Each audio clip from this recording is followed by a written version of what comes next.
Fala galera, Jonathan Matias aqui mais uma vez. Estou para falar mais um pouquinho sobre as disciplinas de administração. Hoje eu vou abordar um assunto primordial para a gente poder começar o nosso estudo do sistema financeiro, que é falar sobre a economia. Só que eu vou dar umas noções gerais sobre o comportamento econômico, e aí se você quiser pegar um material um pouco mais aprofundado, você pode me solicitar aí no Facebook ou no e-mail, que eu vou mandar para você os arquivos que eu tenho sobre economia, beleza?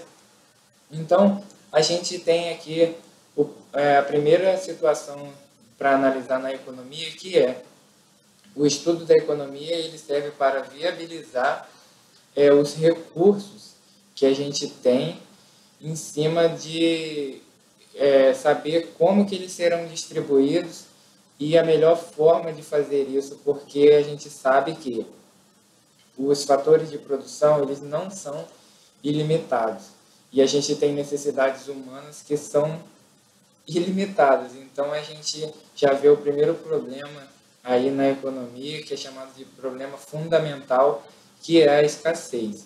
A gente vê muito essa questão recorrente agora, que é a da falta de água no estado de São Paulo, mas não só no estado de São Paulo, mas também em algumas localidades do estado do Rio de Janeiro a gente percebeu isso também, que a água é um fator de produção finito e a gente está precisando fazer um racionamento aí, isso por conta de anos e anos que a gente teve uma cultura que não aprendemos a utilizar a água de forma consciente, e aí agora estamos pagando por isso.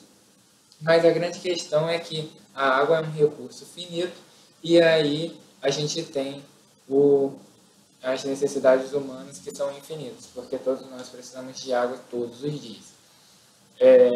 Eu queria falar também, passando desse ponto da escassez, para outro ponto fundamental na economia, que é entender a curva de possibilidade de produção. O que seria isso? Seria que numa economia a gente tem que definir o que será produzido. Isso é basicamente definido pela demanda da sociedade. Então a gente sabe que a gente pode ter uma indústria alimentícia e uma indústria bélica.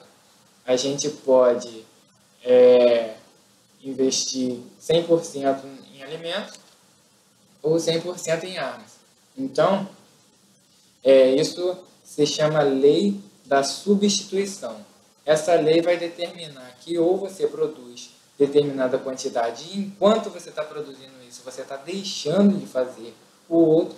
Então, você pode colocar uma relação assim, que se você produzir 15 mil toneladas de alimento, você não vai ter recurso suficiente para produzir uma arma.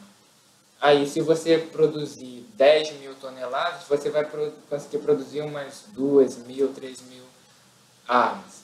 Então, a lei da substituição ela caracteriza que enquanto você está investindo em determinado ponto, você vai estar deixando de fazer isso em outro. Não quero entrar em julgamento de valor, porque aqui foi só um simples exemplo, poderia ser de qualquer coisa que a gente julgue que deva ser investido. Passando um pouco dessa parte, eu queria falar sobre o preço e o equilíbrio de mercado.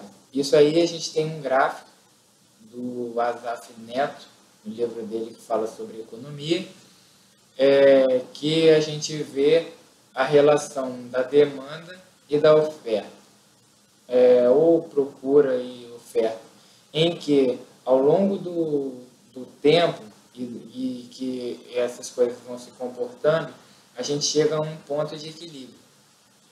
Esse ponto de equilíbrio é que vai determinar a produção dentro dessa economia. A gente pode analisar essa relação no seguinte: se a curva de oferta estiver acima do ponto de equilíbrio, isso significa que houve um excedente de produção. E havendo um excedente de produção, as pessoas vão precisar, vai ter muita coisa no mercado, obviamente. Esses vendedores, para não perder seu dinheiro, vai ter que abaixar o preço. Não perder no sentido de não perder a mercadoria. E aí a gente tem também que quando a demanda está abaixo do ponto de equilíbrio, isso significa que a gente teve produtos em falta. E aí acontece que quando o produto está em falta, o preço fica elevadíssimo. Então esse é um ponto que eu queria frisar. Outro ponto importante da gente saber na economia são 3 nomezinhos super importantes, que é a renda, o investimento e a poupança. E aí eu vou encerrar essa primeira parte desse vídeo justamente falando sobre isso, que a renda é o conjunto de bens que determinado agente econômico alcançou. Com relação à renda, a gente tem 4 classificações, que é a renda interna, a renda nacional, a renda líquida no exterior e a renda pessoal. Com relação à renda interna, é o somatório de todas as receitas geradas dentro de um país em determinado tempo de apuração. Isso daí inclui os salários, os aluguéis, juros, enfim, todas as atividades lucrativas ali naquele país. Com relação à renda nacional, a gente tem uma pequena diferença. O que significa isso? Que quando lucros são produzidos em determinada região fora do país e enviados para ele, isso daí é chamado de renda nacional, que é a produção de riquezas em outros lugares. Mas a gente tem alguma receita sendo produzida aqui e enviado para outro local, isso entra como renda interna. Isso por quê? Porque essa riqueza ela foi gerada aqui, então ela vai ser contabilizada como renda interna, mas ela não pertence ao país em que ela está sendo produzida. E aí, com relação à renda nacional, é a que pertence ao país. Aí a gente inclui as receitas que são produzidas aqui e as receitas que são produzidas fora, mas enviadas para cá.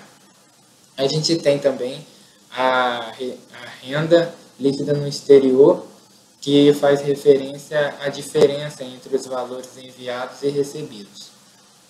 E por fim, a gente falou sobre a renda pessoal, que aí é o conjunto de bens propriamente transferido às pessoas, deduzidos já de todos os outros tipos de renda que a gente teve.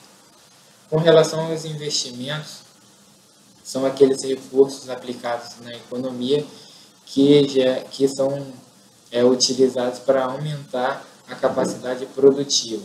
Isso significa dizer, por exemplo, no mercado de valores, que quando determinada instituição emite títulos, ela está fazendo uma operação de investimento, porque ela está aumentando a capacidade produtiva, diferentemente das atividades relacionadas à permuta de títulos, em que você simplesmente só está trocando ali, não houve um acréscimo, e aí não houve investimento. E com relação a isso, a gente pode ver que o investimento ocorre muito no mercado primário, porque é no mercado primário que ocorre a emissão de títulos, e já no mercado secundário a gente tem a simples negociação desses títulos emitidos no mercado primário. Isso daí já é uma coisinha mais aprofundada do mercado de valores aí que a gente tem.